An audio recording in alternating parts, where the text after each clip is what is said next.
चलिए, तो हम लोग क्या शुरू कर रहे हैं, यूनिट 4 है ना। यूनिट 3 आपका खत्म हुआ, जिसमें हमने लगभग 30 से 35 पौधों के बारे में पढ़ा, जिसका आपको बॉटनिकल नेम, फैमिली नेम सब कुछ याद होना चाहिए। ठीक है।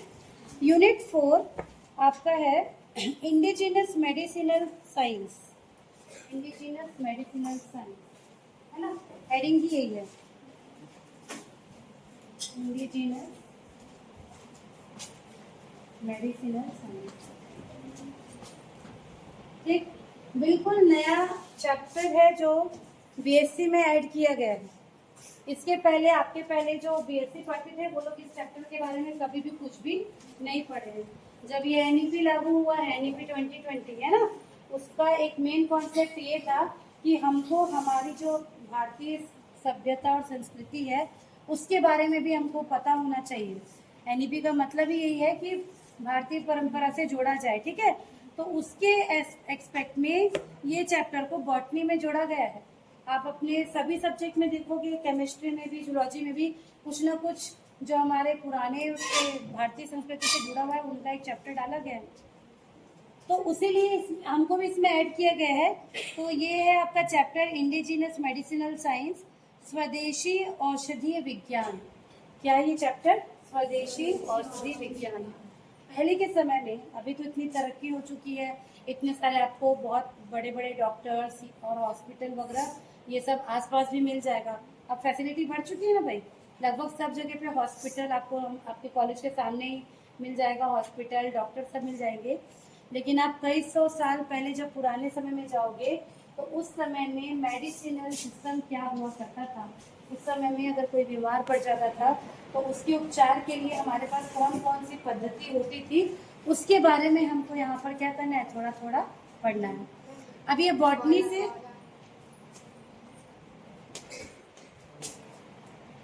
किसका, अब देखो ये बॉटनी से रिलेटेड क्यों है, क्योंकि आप देखोगे पुराने समय में, अभी तो आप एलोपैथी में एक टैबलेट खाते हो और आपको सब चीज ठीक हो जाता है, ऐसा लगता है कि ठीक हो जाता है, लेकिन क्या होता है उससे साइड इफेक्ट होता है ना। लंबे टाइम तक अगर आप एलोपैथी दवाई खाओगे तो कुछ ना कुछ आपको वो क्या करेगा, प्रॉब्लम क्रिएट करने लगेगा। लेकिन अगर आप पुराने समय के जो तरीके थे, जो मेडिसिनल वाले, उसको देखेंगे तो जितनी भी दवाइयाँ होती थी वो सब पेड़ पौधे और जड़ी बूटियों से ही बनती थी। तो बॉटनी में तो ये पढ़ना और भी जरूरी हो जाता है। पता नहीं ये पहले क्यों नहीं था बॉटनी के सिलेबस में, है ना, पहले नहीं था, हमारे टाइम पे हमने इसको नहीं पढ़ा है, लेकिन ये अच्छी बात है कि आपके में ये इंक्लूड किया गया है और आपको ये पढ़ना है। ठीक, तो इस मेडिसिनल साइंस के अंदर, इंडिजिनस मेडिसिनल साइंस के अंदर आपको पहले 3 पद्धति के बारे में पढ़ना है जो कि पिछले समय में, पुराने समय में ट्रीटमेंट के लिए, उपचार के लिए यूज होती थी। ठीक है, तो इसमें एक पद्धति थी जिसका नाम है आयुर्वेदा। आयुर्वेदा, आयुर्वेदा के बारे में पढ़ना है। आयुर्वेदा क्या है, उसका कॉन्सेप्ट क्या है, उसके अंदर क्या क्या चीज़ें आती हैं, कौन कौन से ऐसे पौधे हैं जिनकी मदद लेके आयुर्वेदिक दवाइयाँ बनाई जाती हैं। ठीक है, तो ये जो अभी आपने पौधे पढ़े ना, इन्हीं को फिर से आप पढ़ोगे कुछ कुछ और एक्स्ट्रा ऐड करके। ठीक, इसके बाद एक पद्धति थी जिसको कहते थे सिद्धा, सिद्धा पद्धति। ठीक है, और इसके बाद एक और पद्धति है जिसको कहते हैं यूनानी, यूनानी चिकित्सा पद्धति। तो हमको इन 3 मेन पद्धति के बारे में पढ़ना है, आयुर्वेदा, सिद्धा और यूनानी। तीनों के बारे में थोड़ा थोड़ा हमको डिटेल में पढ़ना है। जैसे आयुर्वेदा के अंदर आपको त्रिदोष के बारे में पढ़ना है। त्रिदोष आपने सुना होगा, अगर आप किसी वैद्य से जब हो जाते हैं, आयुर्वेदा के अंदर जो डॉक्टर होंगे हम उनको डॉक्टर नहीं बोलते, हम उनको वैद्य बोलते हैं, है ना, आपने सुना भी होगा वैद्य जी करके। ठीक है, वैसे सिद्धा और यूनानी के अंदर भी हम अलग अलग उनके लिए हकीम बोलते हैं और अलग अलग टर्मिनोलॉजी यूज करते हैं। तो जैसे आयुर्वेदा के अंदर आपको त्रिदोष पढ़ना है। त्रिदोष क्या होता है कुछ जानते हो? हमारे शरीर के 3 दोष, उन्हीं में इम्बैलेंस जब होता है तब बीमारी होती है। वात, पित्त और कफ, सुने हो ना, ये आप कॉमनली सुने होंगे, हमको अंदर से पता नहीं कि एक्चुअल में क्या चीज है, लेकिन वात, पित्त और कफ, इसी को त्रिदोष कहते हैं। ये 3 दोष, ये 3 चीजें हैं जो हमारे शरीर को बैलेंस करती है।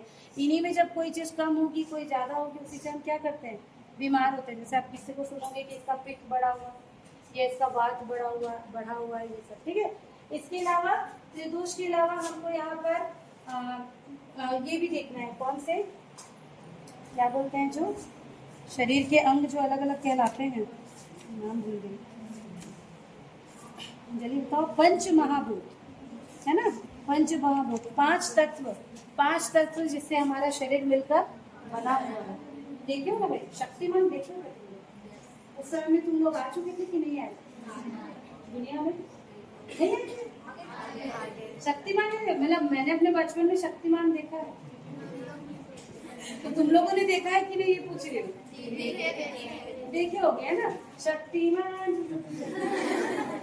उसी में जब भी वो शुरू होता था उसमें दिखाता था कि हमारा शरीर 5 तत्व से मिलके बना हुआ है, अग्नि, वायु, ये सब पढ़े हो ना, उसको हमको पढ़ना है, उसको हमको पूरा पढ़ना है। कौन कौन से 5 तत्व हैं जिनसे हमारा शरीर बना हुआ है, कौन से तत्व का क्या महत्व है, ये पूरा हम लोग इसके आयुर्वेदा के अंदर पढ़ेंगे, ठीक है। उसके अलावा रसायन पढ़ना है, कौन कौन से रसायन होते हैं हमारी बॉडी में, जिसमें आपको च्यवनप्राश के बारे में पूरा डिटेल पढ़ना है। च्यवनप्राश जानते हो क्या? yes, खाने वाला, उसके अलावा भी और होते हैं ना च्यवनप्राश, उसके बारे में पढ़ना है। तो ये बहुत सारी चीजें हैं, है ना, हर एक उसके बारे में पढ़ना है। सप्त धातु, नाम सुना है सप्त धातु? हाँ, जैसे कि रस, रक्त, मांसा, ऐसे करके पूरे सप्त धातु हैं। आपको ये आयुर्वेदिक वाली चीज पढ़ोगे ना तो आपको मिलेगा, तो हमको वो सप्त धातु के बारे में ही पढ़ना है, ठीक है। त्रिदोष के बारे में पढ़ना है, रसायन के बारे में पढ़ना है, ठीक है, रसायन का क्लासिफिकेशन भी पढ़ना है, च्यवनप्राश के बारे में पढ़ना है। इतनी चीजें हमको किसे पढ़नी है? आयुर्वेदा में। आयुर्वेदा में इतनी चीज पढ़ने के बाद हमको ऐसे प्लांट्स के बारे में पढ़ना है जो आयुर्वेदिक ट्रीटमेंट जब हम लेते हैं तो वहाँ पर कौन कौन से प्लांट है जिनका यूज करके क्या बनती है, दवाइयाँ बनती हैं, ठीक है। अभी मैं सिर्फ एक इंट्रोडक्टरी बता रही हूँ, ठीक। तो जैसे इसमें बहुत सारे पौधे के नाम दिए हुए हैं ना, अभी नहीं बताती, जब हम लोग इसको पढ़ने लगेंगे तब बताऊंगी। वैसे ही सेम हमको सिद्धा पद्धति जो है चिकित्सा की उसके बारे में, और यूनानी पद्धति इसके बारे में पढ़ना है। और इनके अंदर भी, इनकी भी जो दवाइयाँ बनेंगी उनमें कौन कौन से प्लांट्स यूजफुल होते हैं, इनको हमको पढ़ना है। तो एक एक करके इसको पढ़ते जाएंगे। जब ये तीनों हम पढ़ लेंगे उसके बाद हमको कुछ 6 साइंटिस्ट बोल सकते हैं या पुराने समय के हमारे जो वैद्य हैं उनका जीवनी को पढ़ना है कि उन्होंने क्या क्या किया। जैसे इसी के अंदर हमको सबसे पहले पढ़ना है महर्षि चरक के बारे में। चरक संहिता करके इन्होंने एक बुक लिखी थी, उसी में से हमको लगभग आयुर्वेदा का जितनी भी चीजें हैं ना उसका ज्ञान हमको वहीं से मिलता है। किससे? चरक संहिता से। तो जैसे महर्षि चरक है, इनके बारे में पूरा डिटेल पढ़ना है, कहाँ इनका जन्म हुआ, कहाँ इनकी शिक्षा हुई, इन्होंने क्या क्या खोजा है, क्या बताया है, ऐसे करके। तो जैसे ये एक हुए, ऐसे करते करते हमको पूरे 6 साइंटिस्ट के बारे में पढ़ना है, जिसमें से एक जेसी बोस भी हैं। जेसी बोस का नाम आपने सुना हुआ? ऊपर लगाई थी फोटो, हाँ ये देखिए, सर जगदीश चंद्र बोस बोलते हैं, जिन्होंने अपने एक्सपेरिमेंट करके बताया कि पौधे भी क्या है, जीवित हैं, वो भी क्या करते हैं, सांस लेते हैं। उन्होंने एक ऐसे इंस्ट्रूमेंट लगा के बताया है। तो ऐसे करके हमको 6 साइंटिस्ट के बारे में यहाँ पर पढ़ना है। जेसी बोस सर के बारे में पढ़ना है, चरक संहिता में महर्षि चरक के बारे में पढ़ना है, बीपी पॉल के बारे में पढ़ना है, ठीक है। एक डॉक्टर करमचंद मेहता है, उनके बारे में पढ़ना है, उनकी जीवनी वगैरह हमको इसमें देखनी है, ठीक है। MS स्वामीनाथन, नाम सुना है क्या? में MS स्वामीनाथन का नाम बहुत पॉपुलर है, किसने सुना है? हरित क्रांति है ना, जो ग्रीन रिवॉल्यूशन आया था हमारे देश में, उसमें। तो ऐसे करके हमको क्या करना है, 6 साइंटिस्ट के बारे में हमको पढ़ना है। तो ये पूरे चैप्टर में इसको पढ़ेंगे, जल्दी जल्दी हो जाएगा, ये ज्यादा नहीं लगेगा। एग्जाम में कैसे क्वेश्चन आया था पिछले बार, इन तीनों में से कोई एक सिस्टम को पूछता है, ज्यादातर आयुर्वेदा को पूछता है, थोड़ा सा ज्यादा डिटेल है ना।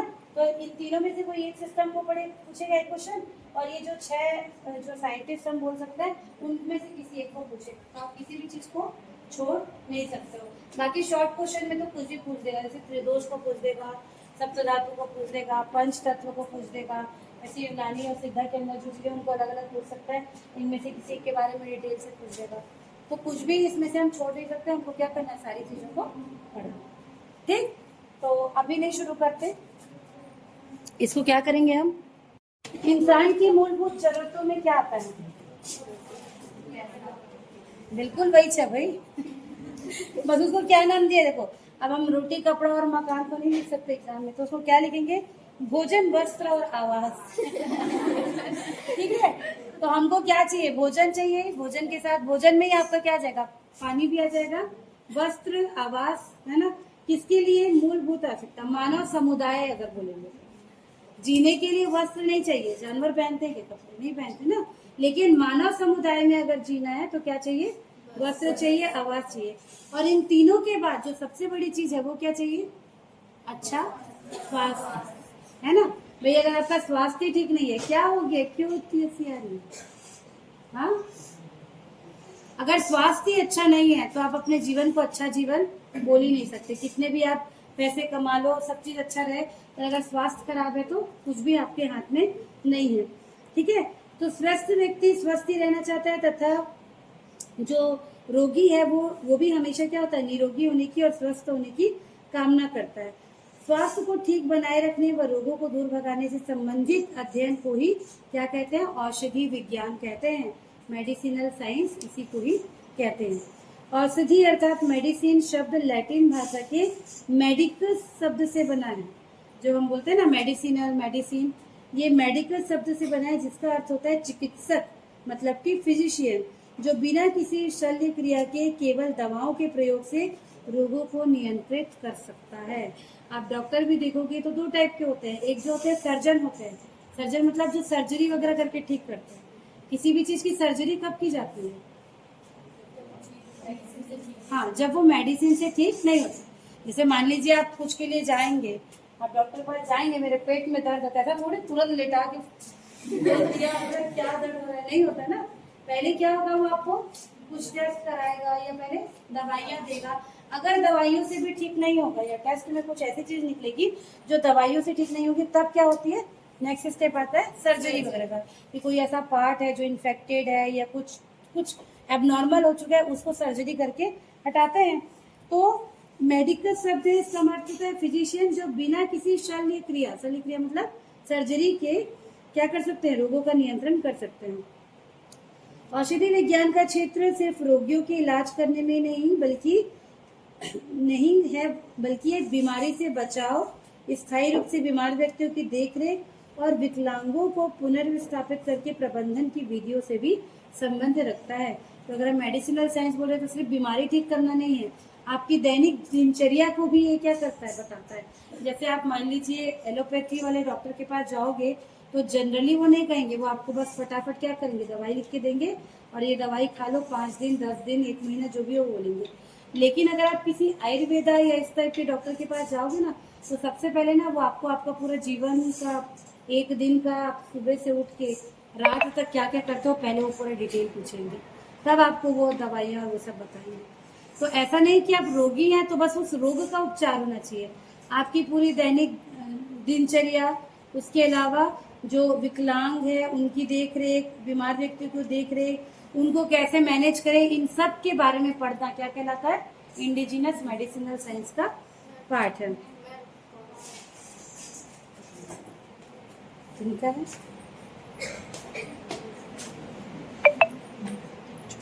ठीक है। अब उसके बाद देखिए, प्राचीन व आधुनिक औषधियों के प्रयोग से चिकित्सा के क्षेत्र में आज अभूतपूर्व उन्नति हुई है। अनेक असाध्य रोगों का निदान सहज व संभव हो गया है।